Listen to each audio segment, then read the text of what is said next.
au-delà du sort d'un homme, ce qui va se jouer dans les semaines à venir, c'est la possibilité même de révélations journalistiques majeures sur les secrets des États.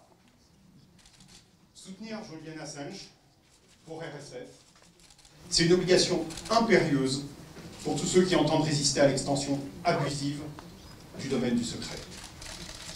Un secret opposé de plus en plus aux journalistes qui enquêtent sur des sujets d'intérêt public aussi importants que le comportement des États. C'est pourquoi nous avons répondu à la proposition de maître Éric Dupond-Moretti d'organiser cette conférence de presse avec l'équipe européenne de défense de Julian Assange. Je vais laisser la parole à Éric Dupond-Moretti, à Antoine Wey, puis à Balthazar Garçon, à John Shipton, avant de présenter l'argumentation de Reporters sans frontières. Je dois signaler que malheureusement, Jane Robinson a été retenue à Londres, tout comme Christophe Marchand, avocat belge, mais je dois signaler la présence ici de Tristan Wibo, avocat au barreau de Bruxelles. Voilà, je vais laisser la parole à Éric Dupond-Moretti.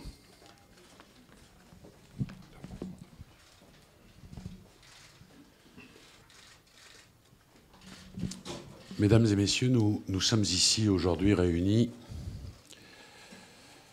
à la demande de Julian Assange qui souhaitait, dans une démarche, comment puis-je le dire, institutionnelle, que ses avocats soient réunis pour vous faire part de la situation qu'il traverse et qui est à bien des égards une situation désespérante. Nous avons Balthazar Garçon, mon confrère espagnol, le papa de Julian Assange, Antoine Wey, mon associé, mes confrères belges. Il nous manque les confrères anglais et américains qui sont retenus dans la procédure d'extradition qui est en train de se dérouler maintenant. D'abord, à sa demande, je voudrais remercier tous ceux qui le soutiennent dans le monde entier. Ce sont des gens de toutes catégories, socioprofessionnels. Ce sont des gens qui peuvent parfois discuter de son travail, mais qui considèrent tous en réalité que les 175 ans de prison qu'on lui promette aux États-Unis, c'est une peine indigne, insupportable et contraire à l'idée que l'on peut tous se faire des droits de l'homme. Je vous remercie aussi d'être présent. Votre présence ne signifie pas forcément votre soutien, et j'espère me tromper, mais au moins, et c'est important, l'intérêt que vous portez à cette affaire. Alors, en quelques mots, je vais vous dire où on en est de ce dossier parce que beaucoup de contre-vérités ont été énoncées depuis trop longtemps. Il est aujourd'hui, comme vous le savez, emprisonné à Londres dans le cadre d'une procédure d'extradition. Ce que souhaitent les États-Unis, c'est une procédure politique. Et quand on vous dit que la liberté de la presse, effectivement, est menacée, elle l'est parce que la Constitution des États-Unis interdirait la poursuite d'un citoyen américain pour de tels faits. Cette procédure, au-delà de Julian Assange, concerne tous les journalistes qui n'ont pas la nationalité américaine. Et ce, d'ailleurs, en dépit de décisions qui ont été rendues par la Cour suprême des États-Unis, qui rappellent, mais l'administration américaine semble l'avoir oublié, que la liberté d'expression ne peut pas faire l'objet de poursuites de cette nature. La première rectification qu'il convient d'apporter,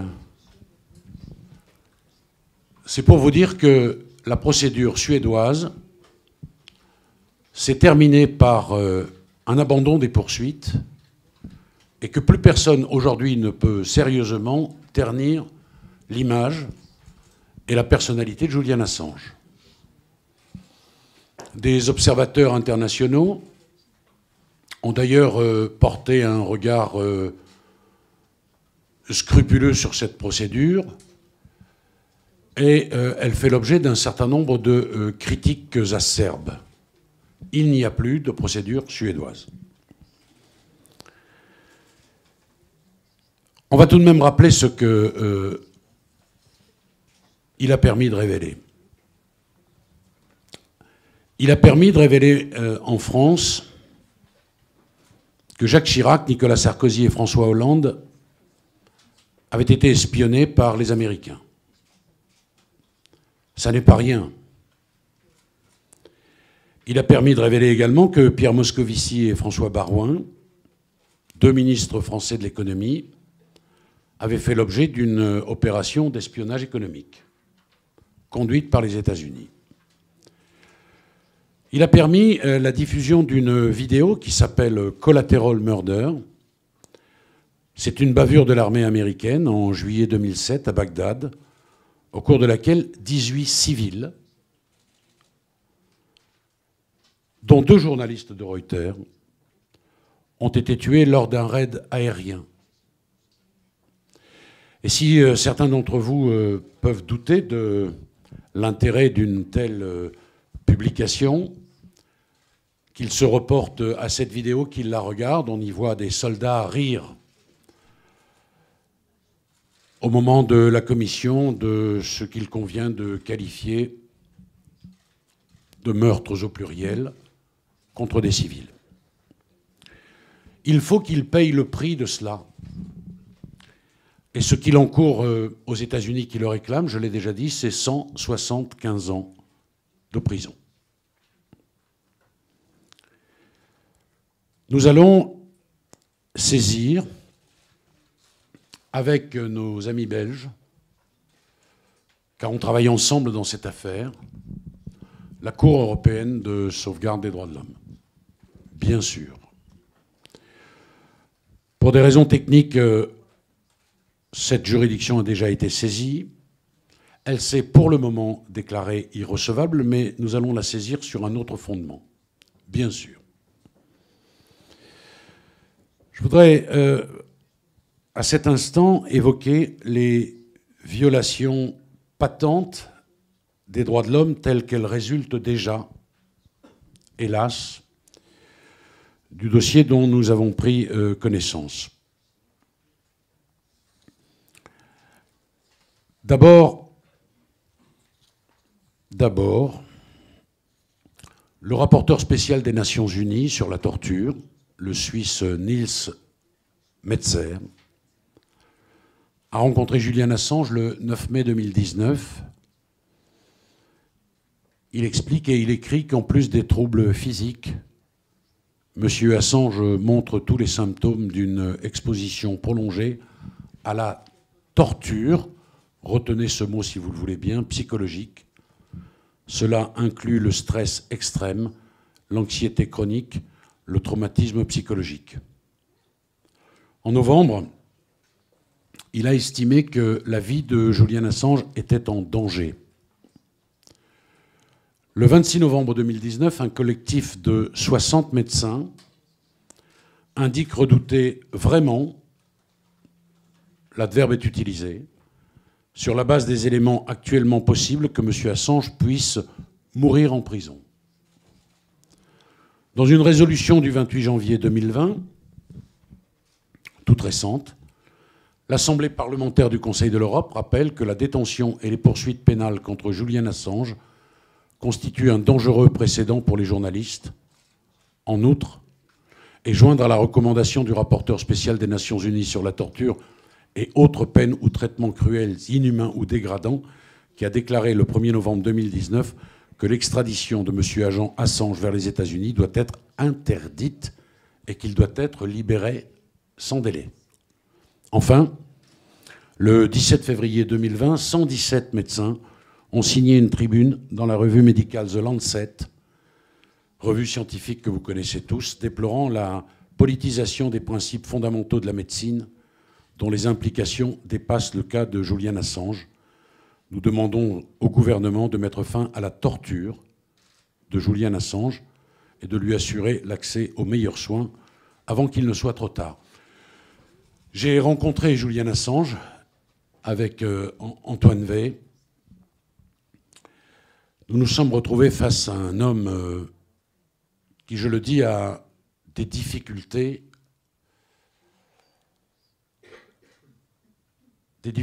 pour s'exprimer. On n'est pas médecin, évidemment.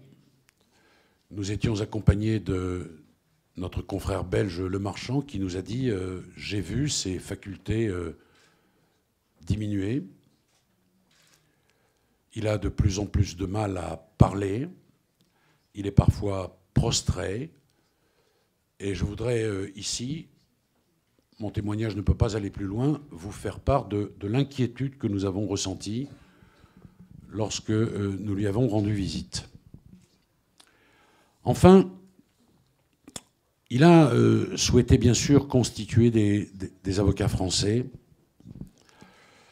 à raison du fait peut-être que la France est la patrie des droits de l'homme, à raison du fait qu'il y a des critères de rattachement avec notre pays, je voudrais les évoquer très brièvement. Il y en a d'ordre professionnel et il y en a d'ordre familiaux. Professionnel, c'est qu'une partie des structures de Wikileaks sont également hébergées en France. Sur le terrain familial, il a vécu en France de 2007 à 2010.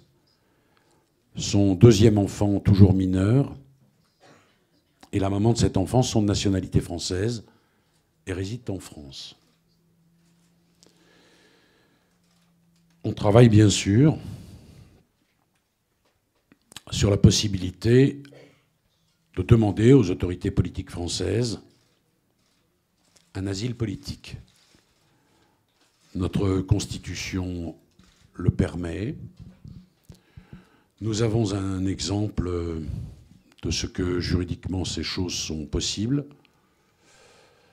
C'est l'asile politique accordé à l'ayatollah Khomeini. Je sais, ce n'est pas le meilleur exemple, mais c'est un fait et c'est une réalité.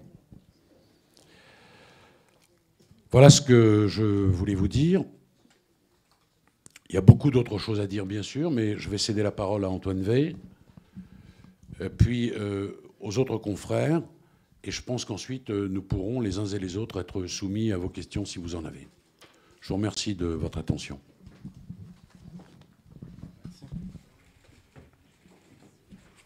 Merci de céder la parole. Christophe disait en début de conférence qu'il y aura évidemment dans ce dossier un enjeu sur le droit de publier. Mais je crois qu'en tant qu'avocat de tous les pays, nous avons tenu une réunion dans laquelle on a aussi évoqué que les enjeux en termes juridiques dépassent largement une seule question. Elles sont nombreuses. Elles portent en premier lieu sur la façon dont on envisage clairement et concrètement la défense des droits de l'homme. Comme Éric Dupond-Moretti l'a rappelé, nous lui avons rendu visite à la maison d'arrêt de Bellemarche et on a rencontré un homme qui se plaint, et à juste titre, puisqu'il est confirmé dans ses plaintes de nombreuses violations de ses droits les plus fondamentaux, dans une conception que nous estimons être une conception universaliste. C'est-à-dire qu'il ne s'agit pas de voir un angle et un procès anglais ou un angle et un procès américain. Le cas qui est posé est un cas qui concerne toutes les démocraties et qui concerne directement la vision que l'on peut avoir concrètement de ce à quoi un homme a droit. C'est un homme qui, depuis des années, n'a pas pu être exposé à la lumière du jour, qui n'a pas pu se balader dans un endroit ouvert, qui a subi des pressions énormes. Et on a en réalité, dans la façon dont on appréhende le dossier, et on a estimé que c'était important de tenir cette conférence de presse, la nécessité de rappeler qu'il y a plusieurs questions qui sont posées par ce cas. La première question, c'est celle de savoir ce qu'il a fait et qu'est-ce qu'on lui reproche et quelle est sa position par rapport à ces faits et si ces faits sont illégaux ou légaux. Je rappelle là-dessus que, comme l'a rappelé Éric Dupond-Moretti, l'hébergeur qui a hébergé Wikileaks à sa création est français. Il avait à l'époque saisi la justice française pour s'assurer de la légalité de l'opération qu'il faisait, et la justice française ne s'est jamais prononcée pour la déclarer illégale. La deuxième chose, au-delà du fond du dossier, qui est soit un dossier américain, soit un dossier anglais, pour le moment, c'est la façon dont un homme qui subit un procès et une accusation doit être traité dans ce procès, dans cette accusation. Il est clair que nous avons constaté que dans les conditions matérielles qui sont les siennes, Julian Assange n'a pas les facultés de pouvoir se défendre. Il a beaucoup de mal à voir ses avocats, il a beaucoup de mal à pouvoir étudier les éléments. Et dans ce cadre-là, au-delà du simple procès qui s'annonce en Angleterre et du procès qui pourrait s'annoncer dans le cadre d'une extradition aux États-Unis, nous considérons que la France, les juristes français, les juristes européens ont quelque chose à dire sur la façon dont il est mis en accusation. D'abord sur la base d'éléments qui sont fortement contestables, et ce n'est pas le sens de cette conférence de presse de revenir dessus, mais aussi sur le fait d'une conception qu'on peut se faire de la justice. Je rappelle qu'en l'état, il est quand même sous le coup de 175 années d'emprisonnement, ce qui est quelque chose que nous, dans notre conception, nous ne connaissons pas, ou nous ne connaissons plus.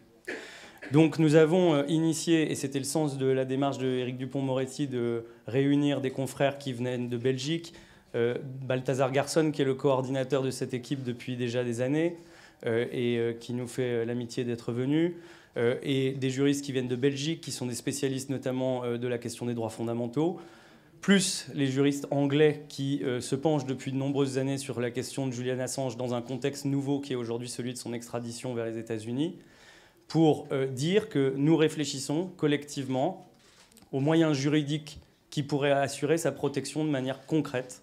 Et que dans ce cadre, et ça sera peut-être l'objet de vos questions, nous envisageons très concrètement de déposer une série de demandes devant toutes les institutions qui sont mobilisables pour permettre une protection juridique de quelqu'un qui aujourd'hui a la nécessité d'être protégé pour pouvoir à minima avoir des conditions de vie acceptables et dignes et pour pouvoir se défendre de manière efficace et de manière légale.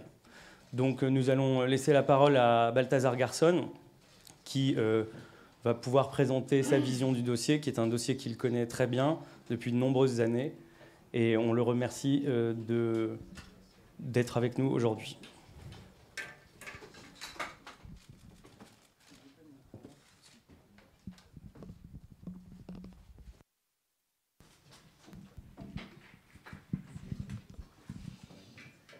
Buenas tardes. Muchas gracias por comparecer esta tarde aquí. Hemos tardado un ratito buscando el atril, pero finalmente llegó.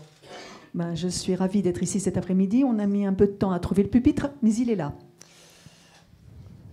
Son casi 8 años los que Julian Assange lleva sometido a una presión por parte de Estados Unidos, que no ha dudado en utilizar todos los mecanismos legales e ilegales para doblegar su voluntad por algo que es lo que deben de hacer los periodistas, y ustedes lo saben bien, que es informar, que es transmitir y que es luchar porque esa información veraz sea conocida por todos y cada uno de los ciudadanos. Cela fait déjà presque 8 ans que Julian Assange est soumis à des pressions de la part des États-Unis, tant légales qu'illégales, afin de le faire plier dans sa volonté de faire ce qu'un journaliste se doit de faire. Et vous êtes ici tous journalistes, donc vous savez de quoi je parle, c'est-à-dire d'informer, de renseigner et de faire déjà de recueillir des informations et des renseignements, puis de les transmettre au public en général. Por hacer esto se le considera un presunto delincuente cuando quienes han delinquido son precisamente aquellos que le están persiguiendo. Et ceux mêmes qui le poursuivent comme un délinquant sont ceux qui ont commis des délits pour le poursuivre, pour le faire plier. Si el 19 de julio de 2012, que fue cuando por primera vez vi a Julian estaba convencido de su inocencia, hoy lo estoy aún más, por eso sigo con él, porque creo que se está cometiendo una gravísima injusticia que puede extenderse a todo el ámbito de la prensa independiente y de la libre información. Y es tratar de silenciar a aquellos que son críticos con el poder. Si le 19 juillet 2012, j'étais convaincue de l'innocence de Julian Assange, aujourd'hui, je le suis encore plus, car il a lutté pour une presse indépendante et pour la liberté de l'information sur des crimes commis par d'autres. En este largo proceso ha habido dos aspectos fundamentales. Por una parte, el funcionamiento de algunas instituciones internacionales de defensa de los derechos humanos y por otra, el fracaso de la institución del asilo diplomático otorgado por un país y que después, por avatares partidistas del presidente Lenín Moreno en contra del presidente Rafael Correa, convirtió en víctima a alguien que desde el principio sabíamos, defendimos y establecimos que su persecución era política. Ese asilo ha fracasó, todos saben que en abril del año pasado se produjo la expulsión de la embajada. Et nous avons assisté à l'échec de deux institutions. Tout d'abord, toutes les institutions représentantes des droits de l'homme. Deuxièmement, l'échec de l'institution de l'asile qui avait été octroyée par l'Équateur et qui, pour des raisons de lutte de parti entre M. Lenín Moreno et l'ancien président Rafael Correa, lui a été retiré. Il s'agit donc de quelqu'un qui a été accusé pour des raisons politiques, pour des objectifs politiques, et qui a fait échouer le droit d'asile dont il avait joui et qui a donné lieu à son expulsion de l'ambassade de l'Équateur en avril dernier, comme vous le savez. Julian Assange ha sido objeto de verdadero espionaje dentro de la embajada, siendo una persona protegida por el asilo. La empresa de seguridad, una empresa española que debía de haber velado por esos derechos, colaboró a través de, presuntamente, de su principal representante y dueño, el señor Morales, con instituciones de Estados Unidos para obtener información sensible de Julian Assange, de las personas que le visitaban, de los abogados que le defendemos y, en definitiva, para cercenar y eliminar sus derechos, de modo que al día de hoy es prácticamente imposible que se pueda ejercer una defensa con visos de eficacia alguna. Julian Assange a fait l'objet d'espionnage à l'intérieur de l'ambassade qui devait, soi-disant, le protéger car il avait reçu l'asile de ce pays détenteur de l'ambassade. Et de plus, la société de sécurité chargée de la protection de Julian Assange de par son statut d'asile politique, eh bien, la personne de son directeur, M. Morales, n'a pas protégé Julian Assange, mais tout au contraire a collaboré avec les États-Unis pour donner des informations sensibles aux États-Unis sur Julian Assange, sur les personnes qui rendaient visite à Julian Assange et sur les avocats de Julian Assange qui lui rendions visite également. Ce qui fait que ses droits n'ont pas été respectés et qui a rendu impossible la défense juridique de Julian Assange. De todo ello hay evidencias que se están investigando ante la justicia española en este momento y esperamos que podamos demostrarlo ante cualquier otra justicia, incluida la británica, para acreditar que el proceso no ha sido justo, que el proceso contra Julian Assange tiene una motivación política y que el único interés en este caso de Estados Unidos es o era evitar esas publicaciones y ahora castigar a quien ha puesto en evidencia la forma de actuar y la actuación de los servicios de inteligencia de Estados Unidos. Nous avons les preuves de ce que j'avance aujourd'hui sur ce fait et d'ailleurs ces faits font l'objet d'enquêtes judiciaires en Espagne et nous espérons que la justice espagnole nous permettra par cette enquête de livrer ces preuves à la justice britannique afin de pouvoir prouver que le procès contre M. Assange n'est autre qu'un procès politique de la part des États-Unis visant à empêcher la publication de la part de M. Assange de faits criminels effectués par le service de renseignement des États-Unis.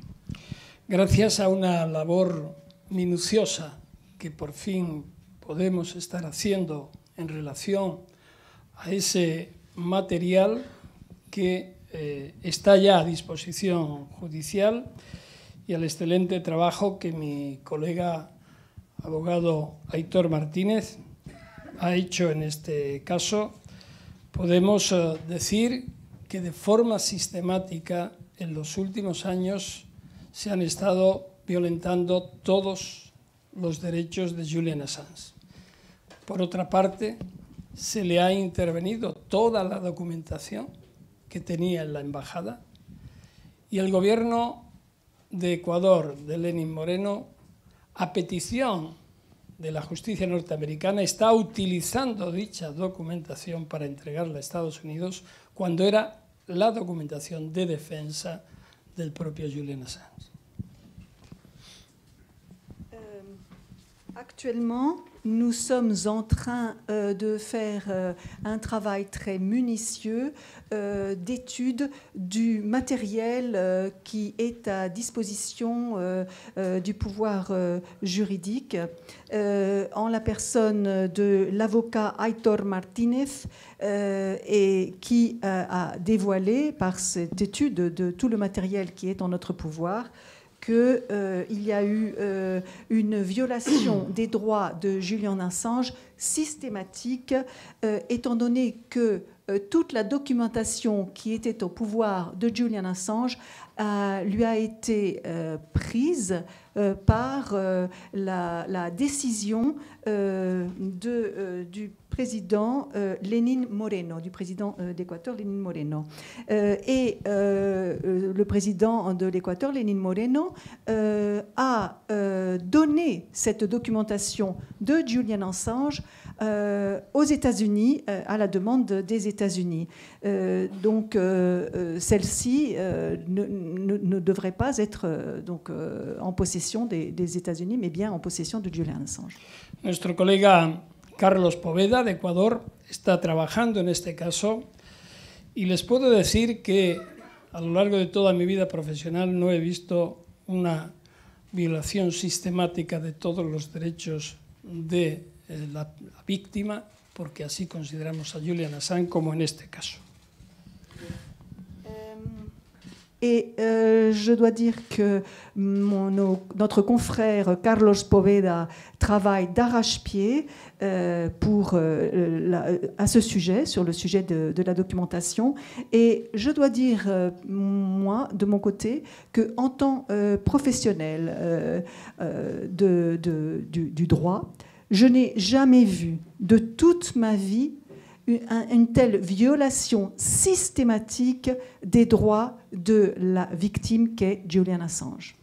Antes he dicho que también había sido el triunfo del derecho internacional, porque a todas las instancias internacionales a las que hemos acudido, hemos ganado el caso.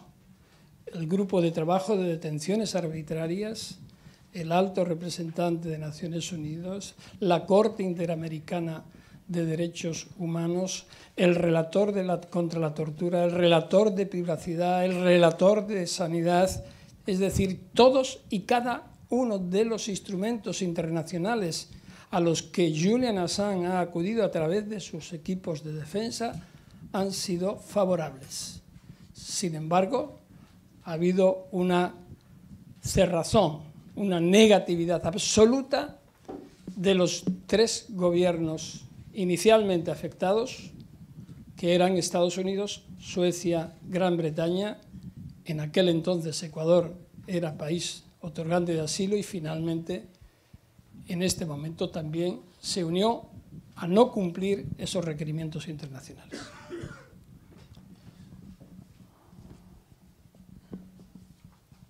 Cependant, toutes les institutions internationales auxquelles nous avons fait appel, auxquelles Julian Assange a fait appel, ont toujours fait triompher la cause de Julian Assange. Que ce soit le groupe international des détentions, des détentions arbitraires, groupe international des détentions arbitraires, le haut commissionnaire aux Nations Unies pour les droits de l'homme, la Cour interaméricaine des droits de l'homme, le rapporteur contre la torture, le rapporteur sur la santé, le rapporteur sur la privacité, et tous ces instruments internationaux ont toujours répondu de façon favorable aux demandes de Julian Assange. Bien, no quiero cansarles más y sí les voy a hacer alguna valoración más. Je ne veux pas m'étendre davantage, juste une chose que l'interprète a oublié de dire, que cependant, malgré cette demande de négociation de toutes ces instances, les 3 gouvernements ont refusé toute négociation. Je parle du gouvernement des États-Unis, de la Suède, de la Grande-Bretagne, de l'Équateur qui auparavant avait octroyé l'asile à M. Assange, mais qui lui a retiré depuis. Para nosotros, para la defensa, para Julian, para todos los que estamos implicados en este largo proceso, ahora está claro que la administración Obama decidió no procesar, no perseguir a Julian Assange y a Wikileaks por el precedente tan peligroso que podría significar para la prensa en el mundo. Maintenant, j'aimerais conclure en disant que l'administration Obama avait décidé de ne pas poursuivre Julian Assange et Wikileaks, car cela serait un antécédent dangereux pour la liberté d'expression.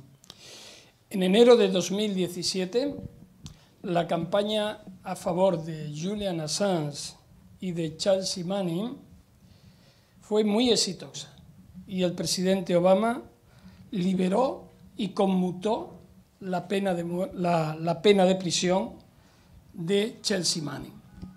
En janvier 2017, la défense les cas de Julian Assange et de Chelsea Manning a eu un tel retentissement que le président Obama a décidé de gracier Chelsea Manning et de le libérer de prison. Chelsea Manning, que en la actualidad sigue estando perseguido, investigado, para obligarle a identificar quién dio a conocer la información que se imputa a Wikileaks. Chelsea Manning fait toujours l'objet de poursuites afin qu'il révèle l'identité de celui ou de ceux qui ont donné les informations qui se sont retrouvées sur Wikileaks. En agosto de 2017, la administración de Donald Trump trató de presionar a Julian Assange para que afirmara cosas que serían favorables al propio presidente Trump. En août 2017, Donald Trump a demandé à Julian Assange de faire des affirmations qui seraient favorables à Donald Trump. Et a fait pression sur Julian Assange. Donald Trump a fait pression sur Julian Assange pour que Julian Assange émettent des informations ou émettent des affirmations qui seraient favorables à Donald Trump, à l'administration. La pression de l'administration. Voilà, c'est l'administration de Donald Trump qui a fait pression sur Julian Assange. Al negarse Julian Assange, fue acusado y se cursó una solicitud de extradición previa orden de detención internacional. Julian Assange a refusé de céder à ces pressions et ordre a été donné de demander l'extradition de Julian Assange et sa détention internationale. Todo esto es lo que se pretende demostrar en el proceso de extradición. Et c'est ce qui sera prouvé lors du procès d'extradition de Julian Assange. Hoy, como Enrique mencionó, también estaba prevista la presencia de la señora Robinson. Comme Eric l'a mentionné auparavant, Madame Robinson devait être ici aujourd'hui. La señora Robinson no ha podido venir porque se encuentra preparando la vista de extradición de la semana que viene y se disculpa a través nuestro por no poder estar aquí. Madame Robinson ne peut être présente aujourd'hui ici car elle est en train de préparer l'audition concernant la demande d'extradition qui aura lieu lundi. Elle me demande personnellement de la représenter pour vous transmettre ses excuses. En las últimas 24 horas se han producido algunas informaciones que no siempre han sido certeras sobre la declaración como testigo de la señora Robinson. Ces dernières 24 heures sont apparues des informations sur l'audition, le témoignage de Madame Robinson qui n'étaient pas toujours vraies. Declaración como testigo sobre la reunión que se mantuvo con el congresista Dana Rohrabacher y la señora Robinson. C'est un témoignage, des déclarations lors d'un témoignage sur la réunion entre Dana Rohrabacher et Julian Assange. La señora Robinson no puede hacer comentarios sobre su declaración hasta que se produzca esta en la corte. Madame Robinson ne peut faire aucune déclaration sur son témoignage jusqu'à ce qu'elle soit entendue par la Cour. El próximo martes, la defensa de Julian Assange abrirá la sesión del juicio de extradición con todas estas evidencias, importantes evidencias, que demostrarán todo lo que estamos afirmando en este acto. Mardi prochain, la défense de Julian Assange ouvrira l'audition de demande d'extradition avec toutes ces preuves que nous avons parlé. Muchísimas gracias por atender y también termino mis palabras como las del primer colega y el segundo. La defensa de Julian Assange no es solo la defensa de una persona, es en este caso la defensa de la libertad de expresión, la libertad de acceso a la información y el derecho que todos los ciudadanos y ciudadanas tenemos a conocer las arbitrariedades cometidas desde el poder. Et, je vous remercie de votre attention et j'aimerais conclure comme l'ont fait mes confrères précédemment en expliquant que ce que nous défendons ici, ce n'est pas juste Julian Assange, mais nous défendons la liberté d'expression, la liberté d'avoir accès à des informations et le droit des citoyens de connaître toutes les actions arbitraires qui ont lieu.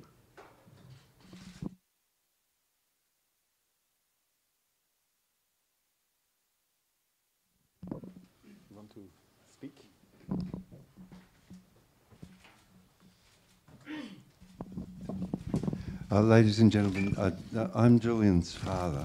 I'm just here to thank you all for your devoted attention and the growing force that's been applied to our governments to obey their own laws. A refreshing thought.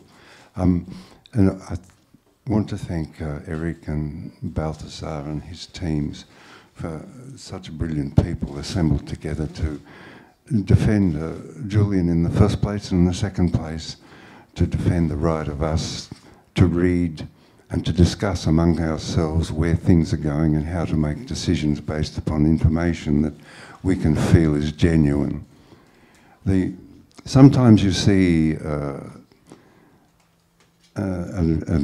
Washington official say things about Julian that he is, for example, a high-tech terrorist. This was Joe Biden, Vice President of the United States during the destruction of 5 countries. These people steeped in rivers of blood,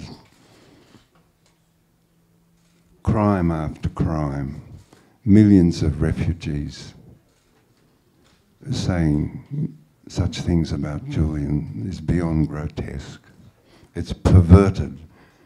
It stretches the language so far that it's hard for me to convey to you the concept of these men and women who administer the destruction of Iraq and Yemen. The list is long and horrible, saying such things about Julian, who brought nothing but verified truth to you to read and to evaluate for ourselves what our governments may do, what they've done, and how the geopolitical forces are organised and disposed. So I want to thank you. It's clearly a global problem. It started off just when I first started work in Europe, just a year ago. It started off, it appeared to me, as a European problem because the WikiLeaks is a French-registered company. It first published in France. It had its first court case in France. It published in Le Monde and published in Libertaire. It published in Der Spiegel, published in El Pais, published in The Guardian. All European publications. The staff are Europeans, except for Julian, who's from Australia, as you know. So it was a European problem, I thought to myself, that the oppression of Julian, of publishers and publications would ensure that the people of Europe would not be able to discuss among themselves movements that the United States or Washington may make to its advantage and to the disadvantage of Europe. We turn the corner now and see that it's clearly a global problem, and your being here is a recognition of a growing tidal flow that I perceive that will assist us to bring Julian freedom and to be able to mix freely with his family and friends. Lastly, I can't for the life of me understand why he's still in prison. He has committed no crime. The skipping bail was a misdemeanor, but he was actually an asylee at the time, and there's a process to go through to remove asylum, which wasn't gone through. So Julian now been 10 years in arbitrary detention. It's incomprehensible. And all the family, myself and Julian's uncles, Julian's uncle is a British subject, you know, and so is his nephew, and so is his cousin. I have a house there now with other of my children living there. There's no earthly reason that Julian ought not to be home on bail or the extradition process just immediately closed. It will bring the Crown Prosecuting Authority into the same disrepute and shabby reputation that the Swedish Prosecuting Authority now has. Thank you very much, and it's been a pleasure to be here.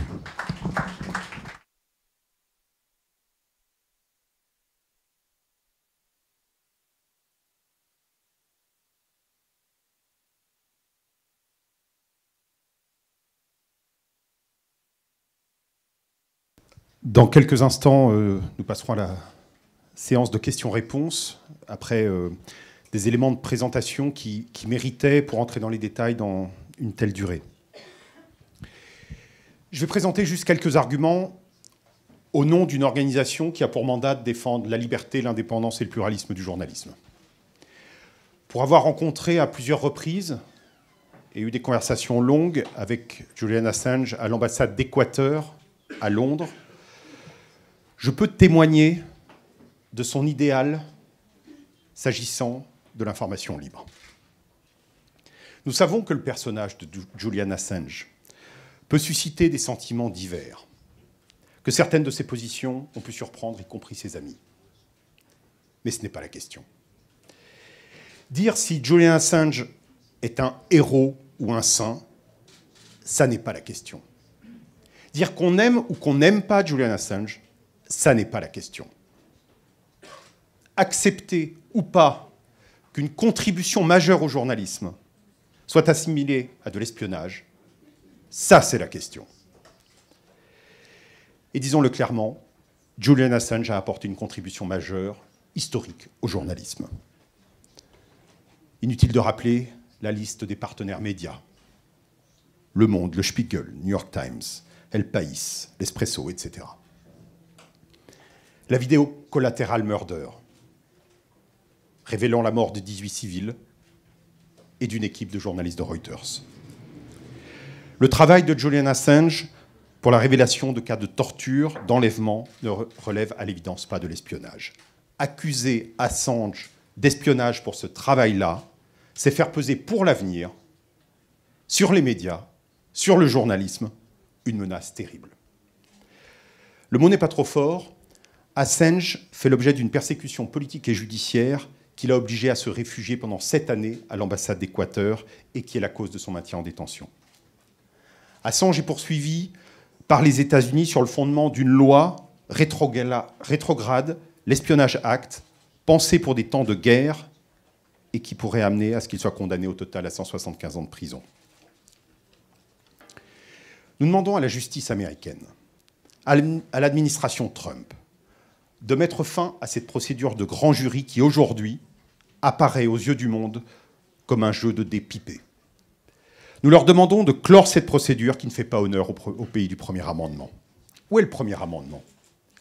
Si Assange est jugé conformément à l'Espionnage Act, il n'aura même pas la possibilité de prouver l'intérêt public des informations qu'il a dévoilées. C'est une procédure qui porte atteinte à l'esprit de la Constitution américaine. Et nous demandons à la justice britannique de ne pas être complaisante et de refuser l'extradition d'Assange. En juillet 2013, avec Julian, nous avions rédigé ensemble une tribune publiée dans de nombreux journaux européens en faveur de Snowden, qui était à l'époque à l'aéroport de Moscou. Nous avions demandé aux États de l'Union européenne de réserver à Snowden le meilleur accueil, sous quelque statut que ce soit. Les États européens, alors, n'avaient pas accédé à cette demande, par respect pour un pays qui a porté haut la liberté d'expression dans l'histoire, par crainte de rétorsion ou de représailles, sans doute aussi. Mais cette demande de protéger Julian Assange, nous la formulons aujourd'hui. Elle serait conforme, cette protection, aux valeurs européennes. Je termine en disant que tout le monde peut se mobiliser. Reporters sans frontières a lancé une pétition qui a déjà recueilli des dizaines de milliers de signatures. Nous allons maintenant, peut-être ensemble, recevoir vos questions. Je ne sais pas si vous...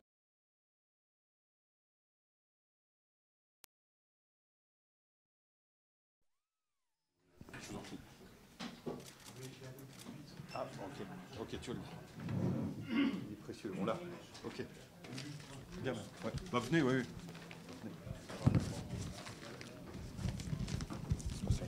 Viens, toi.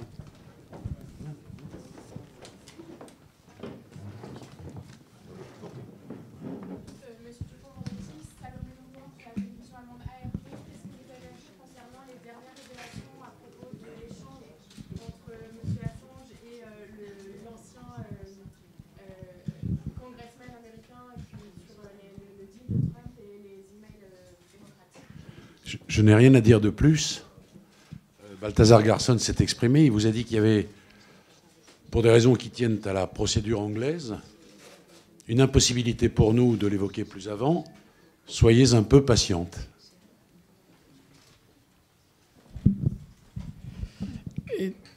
Solo para insistir que no es que no queramos decirlo, sino que hay que tener el respeto al tribunal londinense en donde se van a exponer los argumentos y bueno, no seríamos demasiado buenos abogados si desveláramos la estrategia, aparte del respeto a la acción judicial y por tanto será allí el martes donde se haga. Ce n'est pas que nous ne veuillons pas dire cela ou révéler cela, c'est juste que nous respectons la justice anglaise et la Cour de Londres, la Cour de justice de Londres, et de plus, nous serions de piètres avocats si nous révélions notre stratégie avant le début du procès.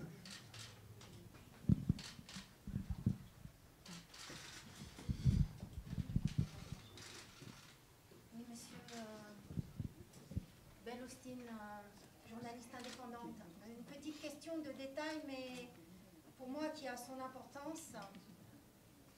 Monsieur, en tant que représentant de Reporters sans frontières, pouvez-vous m'expliquer pourquoi cette pétition dont vous faites mention aujourd'hui, justement, n'a été publiée sur votre site qu'à partir de vendredi dernier, c'est-à-dire jour de la Saint-Valentin, peut-être cadeau de Saint-Valentin pour Julian, alors que, attendez, il y a 2 mois, j'avais contacté votre organisation au plus haut niveau. J'avais parlé à une personne au plus haut niveau de votre organisation. Bon, votre question, c'était pourquoi nous l'avons publié. Je vais vous répondre, madame. Non, mais je crois que si j'ai bien compris votre question... J'ai parlé d'une action directe pour Julian et on m'a dit que mon idée était farfelue. Ah. Ça fait ne serait que 2 mois. J'apprends aujourd'hui que c'est en fait Maître Dupond-Moretti qui vous a convoqué. Non, mais madame, s'il vous plaît. Certainement pas. Nous avons co-organisé cette conférence de presse.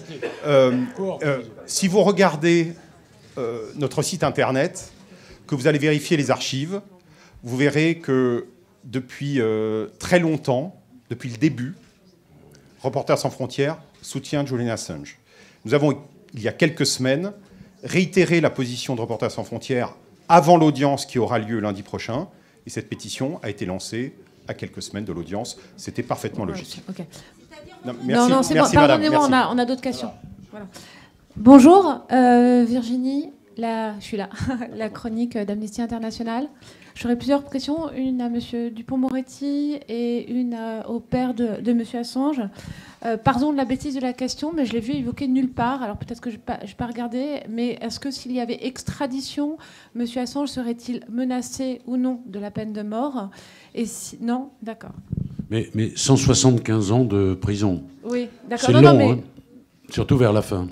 Est-ce que pour autant, son extradition serait contraire à la Convention européenne des droits de l'homme, signée par la Grande-Bretagne? Non, mais je pense que nous avons essayé d'exprimer que les États-Unis, quand il s'agit de sa sécurité, s'affranchissent d'un certain nombre de règles consacrées par la communauté internationale et par les droits de l'homme tels que nous les concevons en Europe et heureusement ailleurs dans le monde.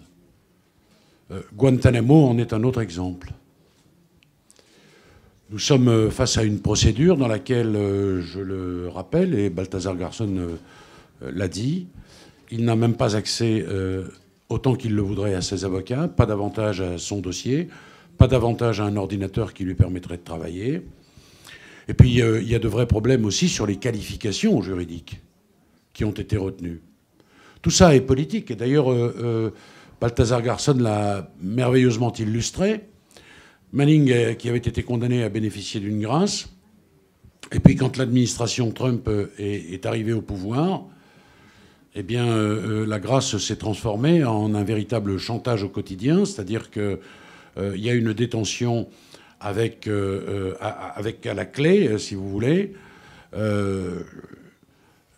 Le chantage qui est mis en œuvre, c'est liberté contre Assange.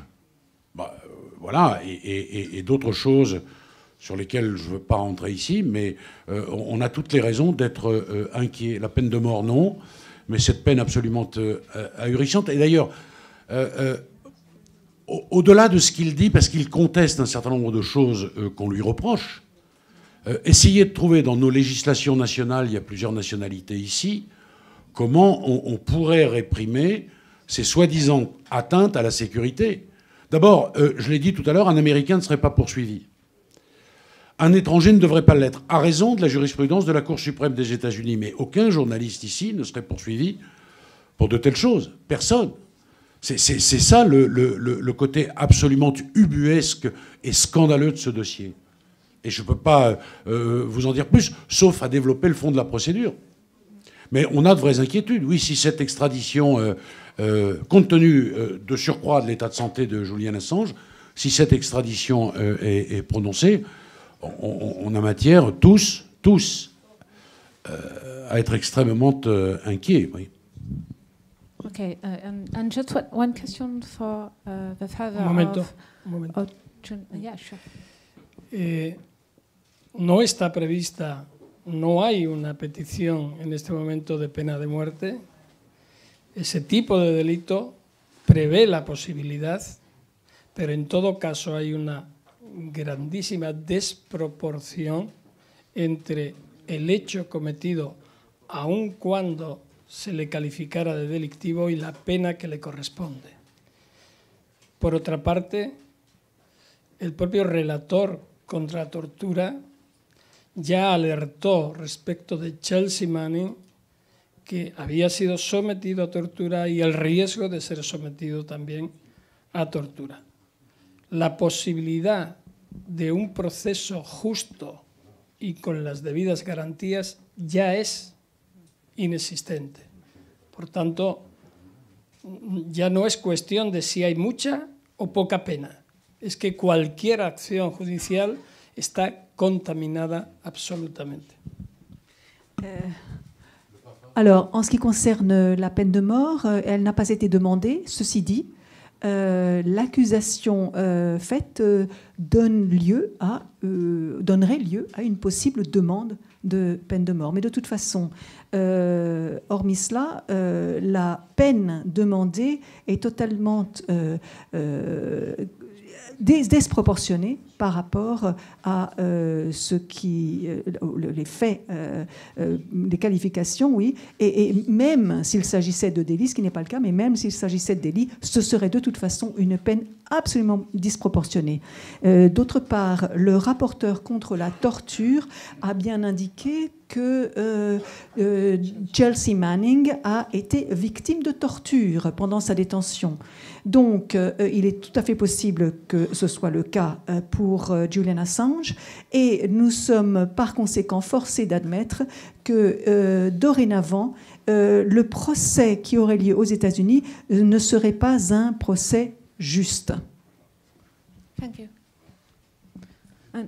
And just a little question for the father of Julian, a simple question, sorry for that, but what do you expect of the next week's hearings, and what are your fears? Well, the fears the other commentators have covered, that Julian will be extradited under cloudy circumstances to the United States or to Australia, my country, which has a very loose extradition treaty with the United States. That's our fears. For the coming weeks, we take each day as it comes, if that's an answer. You know, whatever each day brings, we're there. S'il vous plaît.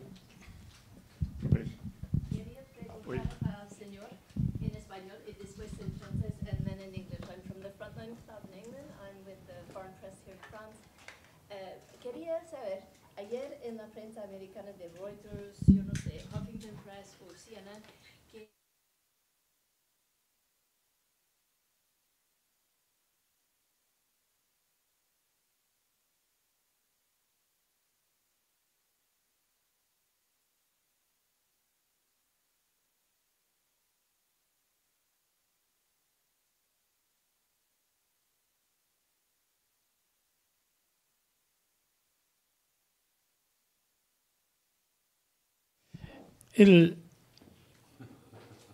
las informaciones sobre la reunión que tuvo lugar en la Embajada de Ecuador en Londres entre Julian Assange y el congresista en ese momento, Dana Rohrabacher, ya he dicho antes que no podíamos entrar en el contenido porque será objeto de testimonio y de pruebas documentales en el juicio de extradición. No podemos entrar y, por tanto, tenemos que esperar al martes para que se evidencie. En ce qui concerne la réunion qui a eu lieu à l'ambassade d'Équateur entre Julian Assange et celui qui était à l'époque membre du Congrès américain, Dana Rohrabacher, eh bien, comme on vous l'a déjà dit, on ne peut rien en dire pour l'instant, étant donné que ce sera l'objet d'un témoignage et de preuves documentaires lors de l'audition qui débutera lundi prochain. Donc, je vous en prie, mardi prochain. Donc, je vous en prie, soyez patients, attendez à mardi. S'il vous plaît, s'il vous plaît, s'il vous plaît. Monsieur Alexandre Lantier, avec le World Social Website, vu qu'on tente de condamner un homme innocent à 175 ans de prison, est-ce qu'il y a des manifestations qui sont prévues en France, en Espagne ou en Belgique? À vous peut-être, que représentant français. Pardonnez-moi, moi je suis avocat, vous savez peut-être, je ne suis pas organisateur de manifs. J'ai remercié tout à l'heure tous ceux qui le soutenaient à travers le monde. Ils sont des dizaines de milliers. Je n'ai pas prévu d'organiser une manifestation. On a du pain sur la planche en ce qui concerne des interventions à venir devant la Cour européenne de sauvegarde des droits de l'homme notamment, et même auprès des autorités françaises dans le cadre de ce que nous avons évoqué tout à l'heure, à savoir une demande d'asile. Non, madame, c'est une conférence de presse. Nous serons, je le disais, dimanche devant la prison de Belmarsh. Et ce soir à 19h, il y a une soirée en solidarité avec les lanceurs d'alerte et les journalistes d'investigation qui est organisée à la Bourse du Travail. Ce soir à 19h. Et Reporters sans frontières fait partie des organisateurs. S'il vous plaît. S'il vous plaît. Et il y a un autre événement en Argentine. S'il vous plaît. Et dans d'autres pays. S'il vous plaît. François Corbert, chroniqueur pour l'association Robin des Lois. Je ne vous poserai pas de questions aux avocats sur la procédure, qui nous intéresse d'ailleurs depuis longtemps et qu'on suit, puis vous ne pouvez pas répondre. Il y a une question sur l'homme et la prison directement qui nous intéresse. On nous lit tout et n'importe quoi sur la situation de Julian Assange à cet instant dans une cellule. Est-ce qu'il est à l'isolement, pas à l'isolement? Quelles sont les conditions exactes de détention? On connaît les régimes d'isolement dans nos prisons en France. Quelle est la condition à cet instant de Julian Assange dans la prison? Quelles sont les conditions de vie tous les jours? 22 heures d'enfermement sur 24, privé de ses avocats, des droits de visite élémentaires auxquels tous les détenus de droit commun, auxquels tous les détenus ont accès normalement, impossibilité de consulter son dossier. Et ce sont des détenus qui, le voyant s'affaiblir, ont manifesté au sein de la prison et ont contraint les autorités pénitentiaires à alléger un tout petit peu ses conditions. De sorte qu'aujourd'hui, il est au contact d'autres êtres humains. Il était à l'isolement total, complet, traité de cette façon, inhumaine et dégradante. Maître Dupont, une question pour Maître Dupont-Moretti. Donc vous nous dites qu'il s'agit d'un procès politique. Je suis là. Je suis à gauche. Oui, bonjour. Donc vous nous dites que c'est un procès politique. Moi, je comprends tout à fait. Mais ce que je comprends moins, c'est que l'Europe, qui s'est fait elle-même espionner politiquement, économiquement, ne soit pas politiquement capable de répondre. Et il y a quelque chose qui m'échappe. Est-ce qu'il n'y aurait pas des choses d'ordre politique qui dérangent l'Europe?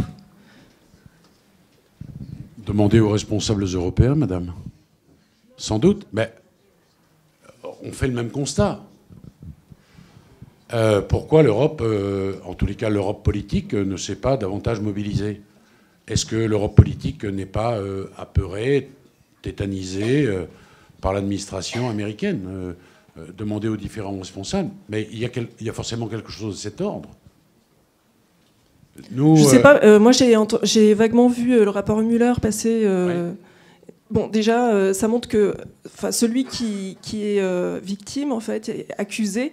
Oui. C'est les autres, en fait, qui sont les accuseurs, qui sont eux-mêmes. On dit, regardez la lune, mais en fait, c'est le doigt qui montre qui est. Voilà. Quizás es porque es Estados Unidos, ¿no? Y Estados Unidos, en todos los ámbitos de seguridad, calificados por ellos de seguridad nacional o de aspectos de inteligencia o de violación de derechos humanos, se le consiente casi todo, ¿no? Quizás sea por eso. Peut-être est-ce le fait des États-Unis, le fait que ce soit les États-Unis auxquels nous ayons affaire. Et vous savez qu'en termes de sécurité appelée sécurité nationale, en termes d'information, de renseignement, eh bien, il semble que toutes les violations commises par les États-Unis soient souvent acceptées sans mot dire. Por eso digo que quizás Europa se comporta así porque es Estados Unidos el aludido. C'est pour cela que je dis cela. Peut-être que l'Europe répond de cette façon ou se comporte de cette façon parce que ceux qui sont en cause sont les États-Unis.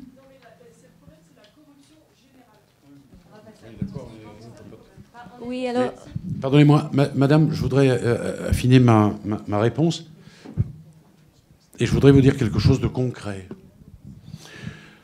J'ai évoqué tout à l'heure ce qui rattachait Julian Assange à la France. Il y a des éléments d'ordre professionnel, je les ai évoqués, j'y reviens pas. Il y a des éléments d'ordre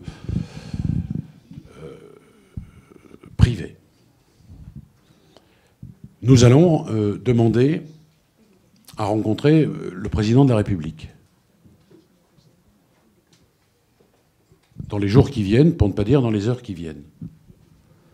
Parce que nous estimons que la situation est suffisamment grave pour que notre devoir soit d'évoquer avec le président de la République, s'il nous reçoit, la situation de cet homme. Car, je le rappelle, au-delà de lui, c'est le sort et le statut de tous les journalistes qui ne sont pas américains, puisque, vous le savez, la Constitution américaine ne permettrait pas la poursuite d'un Américain dans ces conditions-là. Donc c'est vous aussi qui êtes d'une certaine façon menacés. Et de tout ça, on peut en parler au président de la République de notre pays, et c'est ce que nous comptons faire. Just a quick question in English, if that's okay, from the BBC. It's not for me in English. Ah, no, c'est pour vous. Alors, you were saying a request for asylum will be made in France for Mr. Assange. Has that request already been made, or is it still to be made? So that's one question. And then my second question, we were speaking about Madame Robinson. Will the witness statement that's made on Tuesday, will that be from her, or will that be from someone else? Okay, so I reply in French if it's okay. Donc la demande qui est faite, c'est de savoir si une demande d'asile a déjà déposé en France. En réalité, depuis notre visite à la maison d'arrêt de Belmarsh et la coordination qu'on a mise en place avec les avocats qui sont en Grande-Bretagne, en Belgique, en Espagne et en Suisse, enfin dans beaucoup de pays du monde, on analyse les canaux juridiques qui permettraient de déposer cette demande. On a identifié, et sans rentrer dans les éléments trop techniques, des possibilités concrètes de déposer une demande d'asile en France qui doit être documentée et qui doit s'inscrire nécessairement dans ce cadre, dans une démarche qui est politique. C'est l'annonce que vient de faire Maître Dupond-Moretti. L'enjeu d'une rencontre avec le chef de l'État français, c'est de pouvoir lui exposer ces éléments et qu'ensuite, il statue sur la possibilité qui est offerte par différents canaux de droit de mettre en place cet asile. Donc, en réponse, la demande n'a pas été formellement déposée. Ce n'est pas une demande d'asile ordinaire, pour la simple et bonne raison que Julian Assange n'est pas en France et qu'un demandeur d'asile ordinaire doit déposer sa demande en France en personne, et que donc nous évaluons les possibilités juridiques concrètes de déposer cette demande et de la documenter pour qu'elle soit la plus sérieuse et la plus fondée possible.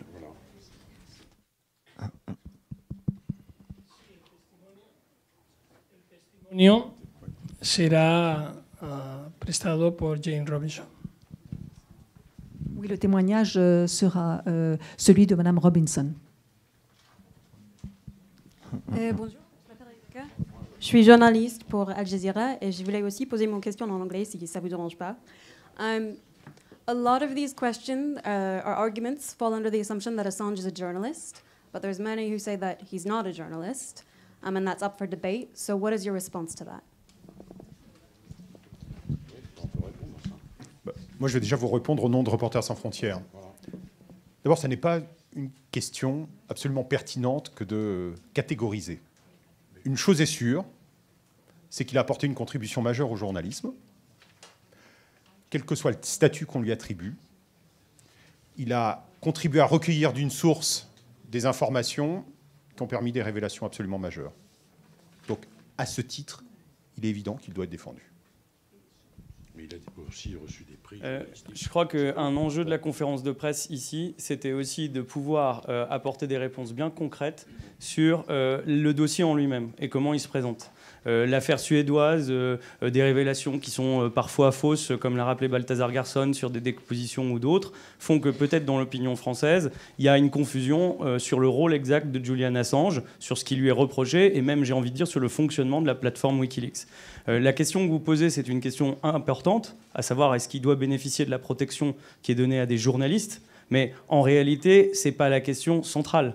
La question centrale, c'est qu'il a cherché à mettre en place une plateforme qui permet de protéger le secret des sources et qui permet de publier, on va dire, dans une façon qui est peut-être pas celle de certains journalistes dans cette salle, mais d'une façon qui est acceptable, c'est-à-dire une diffusion totale de certains éléments.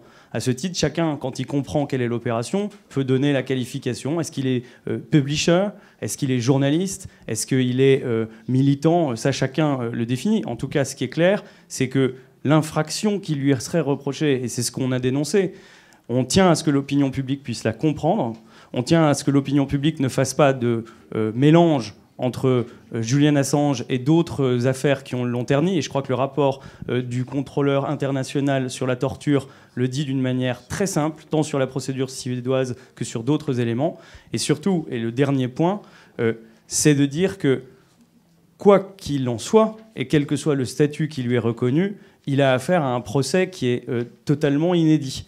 Et que n'importe quel, on en discutait ce matin avec Balthazar Garçon, n'importe lequel d'entre vous, en France, en Espagne, en Belgique, qui aurait, quel que soit son statut, journaliste, informaticien ou autre, fait la même chose, ne pourrait pas se retrouver sous le coup de telles accusations, avec une telle peine et de telles souffrances qui lui sont infligées. On va quand même rappeler qu'il a reçu un certain nombre de prix. On lui a décerné un certain nombre de prix pour son activité de journaliste. On va rappeler que ces 10 dernières années, tout de même, il occupait un travail d'éditeur de presse. On va rappeler qu'il a travaillé en collaboration avec Libération, le journal français que vous connaissez forcément, avec le New York Times, The Guardian, Der Spiegel, Le Monde, El País. Voilà. Est-ce que ça répond à votre question? Mais de toute façon, et Antoine V a raison, peu importe. Peu importe. Nous estimons qu'il est journaliste. Et naturellement, l'administration américaine estimera qu'il ne l'est pas, pour les raisons efficientes que vous imaginez bien. Lleva razón. Para los Estados Unidos no es periodista, pero la voluntad de quien persigue no determina lo que la ley establece. Y lo cierto es que las publicaciones de Wikileaks fueron utilizadas, amplificadas, publicadas por todos los medios y han seguido haciéndolo hasta el día de hoy. Todas las instancias internacionales a las que he hecho referencia reconocen el carácter de periodista, de libertad de expresión cercenada y de persecución de Julian Assange y los demás miembros de Wikileaks. Effectivement, vous avez raison. Mais les États-Unis considéreront, pour des raisons évidentes, que Julian Assange n'est pas un journaliste. Mais la volonté d'un accusateur ne détermine pas ce que dicte la loi. Et par conséquent, toutes les publications auxquelles on a fait allusion jusqu'à présent ont toutes reconnu le caractère journalistique des publications de Julian Assange. Toutes ont reconnu qu'elle défendait la liberté d'expression et toutes ont reconnu qu'il était victime de persécutions pour défendre justement cette liberté d'expression et d'information. Bonjour, Martin Unterzinger, journal Le Monde. Ma question s'adresse au maître Dupond-Moretti-Évey. Est-ce que vous pourriez nous dire avec un peu plus de précision les différents types d'asile que vous allez pouvoir demander à la France et également en quoi ils vont différer de la précédente demande qui avait été faite par le précédent conseil de M. Assange? Merci. Déjà, nous, on n'a pas connaissance de la précédente demande qui est faite par le précédent Conseil. On ne sait pas comment elle est formulée, on ne sait pas, c'est pas l'enjeu. L'enjeu, c'est de dire, alors c'est très technique, il y a effectivement plusieurs canaux qui juridiquement permettent de demander un asile quand on n'est pas, comme M. Assange, sur le sol français. Il y en a qui nous paraissent, on va dire, de manière pratique, peu probables. Mais si vous me posez la question, je vous y réponds. Dans le cas d'Edward Snowden, c'est une demande de visa qui a été faite pour qu'il lui permette justement de déposer l'asile, qui a parfois été présenté comme une demande d'asile. Dans le cas de Julian Assange, ça paraît peu probable, puisqu'il est actuellement détenu dans la maison d'arrêt de Belmarsh. On étudie la possibilité de faire une demande d'asile par le biais de la Convention de Dublin III, qui est une demande très complexe. Et enfin, comme vous l'a détaillé Maître Dupond-Moretti, dans notre Constitution française, il est permis aux autorités françaises d'accorder l'asile à quelqu'un dont on estime qu'il est poursuivi en raison du combat qu'il mène pour les libertés. Donc, aujourd'hui, je rappelle quand même qu'on n'est pas ses avocats depuis très longtemps, que c'est un débat qui est concerté dans différentes juridictions, en Angleterre, mais aussi en France, parce qu'il a des liens de rattachement forts avec la France, en tout cas qu'on va essayer de mettre en avant. Et dans ce cadre, une des démarches qui est effectuée, et ce qu'on souhaitait annoncer dans cette conférence de presse, c'était une démarche politique qui consiste à pouvoir présenter un dossier, peut-être différent de celui qui avait été présenté par son ancien conseil, je ne sais pas, mais en tout cas un dossier argumenté, juridique, avec des pièces à l'intérieur, et en coordination avec tous les juristes qui nous accompagnent en Belgique, en Suisse et ailleurs, pour pouvoir justement permettre au président de la République d'arbitrer sur cette possibilité qui lui est faite sur le fondement de la Constitution. Je vais d'ailleurs vous rappeler les dispositions de l'article 53-1 de notre Constitution. C'est injurieux car vous le connaissez par cœur, j'en suis sûr. Les autorités de la République ont toujours le droit de donner asile à tout étranger persécuté pour son action en faveur de la liberté ou qui sollicite la France pour un autre motif. Il y a là un texte qui, à l'évidence, nous permet de demander cet asile. Pour le reste, je vous fais la promesse que quand notre requête sera prête, nous ne nous contenterons pas d'une déclaration aux médias.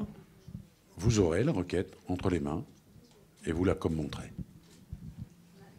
Oui, oui, une question en fait, pour continuer ce que vous venez de dire. La Suisse a proposé aussi un asile à peu près dans les mêmes termes. Et ma question était la suivante: si jamais la présidence française n'avait pas une réponse positive à votre demande, est-ce que vous vous associeriez avec les Allemands et les Suisses pour aider à ce qu'une solution suisse puisse être trouvée? Moi, personnellement, j'adore la Suisse. Ok. Et puis, autre chose, est-ce que pendant les audiences qui vont venir, Julian Assange sera toujours en vidéoconférence ou est-ce qu'il sera physiquement présent? Est-ce que vous aiderez à ça? Parce qu'apparemment, les avocats peuvent le demander. Et que là, apparemment, il n'a jamais été directement dans la salle d'audience, il était toujours triplement filtré par des vitres, etc. Sí, debe de estar presente. La ley exige que la vista de extradición esté presente. Recuerde el caso de Pinochet en su momento, que le obligaron a estar presente. Luego, en otros casos, en otras audiencias ya no, pero debe de estar presente. Además, quiere estar presente y no hay ninguna norma que impida su presencia para que pueda defenderse y hablar, comentar y poner en común con sus abogados. Oui, il doit être présent. C'est une obligation de la loi. Il doit être présent lors de son procès d'extradition. Vous vous souviendrez sans doute du procès d'extradition de Auguste Pinochet. Il devait être présent lors de l'audition. Ensuite, dans d'autres séances, il ne devait pas être présent, mais il devait l'être. J'ajouterais qu'il n'y a aucune norme empêchant l'accusé d'être présent à son procès. Et de plus, M. Assange souhaite être présent, souhaite s'exprimer, défendre ses arguments.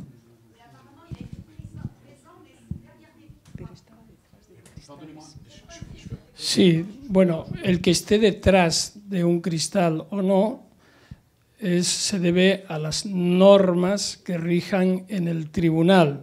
Nosotros creemos que no hay ningún obstáculo en que él esté como usted y como yo, porque no es un peligroso terrorista, ni es un peligroso delincuente, es una persona pacífica, es una persona que quiere defenderse, es una persona que debe tener todos sus derechos.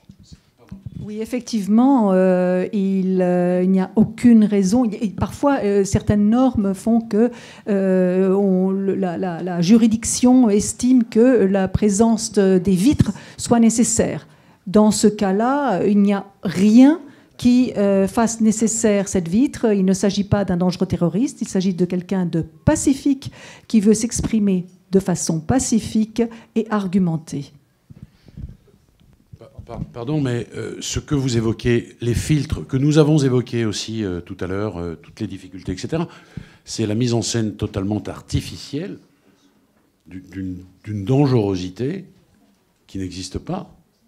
Ces armes, à lui, c'est les mots. Hein. Voilà.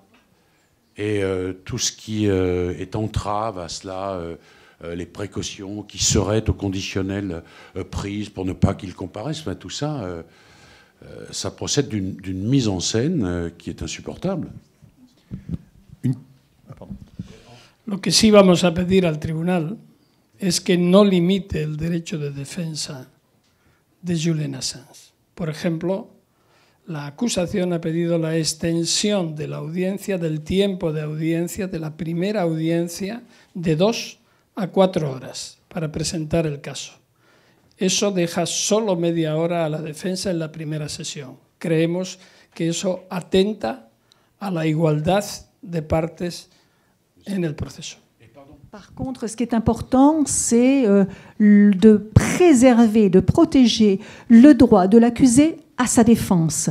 L'accusation a demandé plus de temps pour s'exprimer et de passer de 2 heures qui lui étaient imparties à 4 heures, ce qui ne laisserait à la défense qu'une demi-heure, ce qui est inacceptable.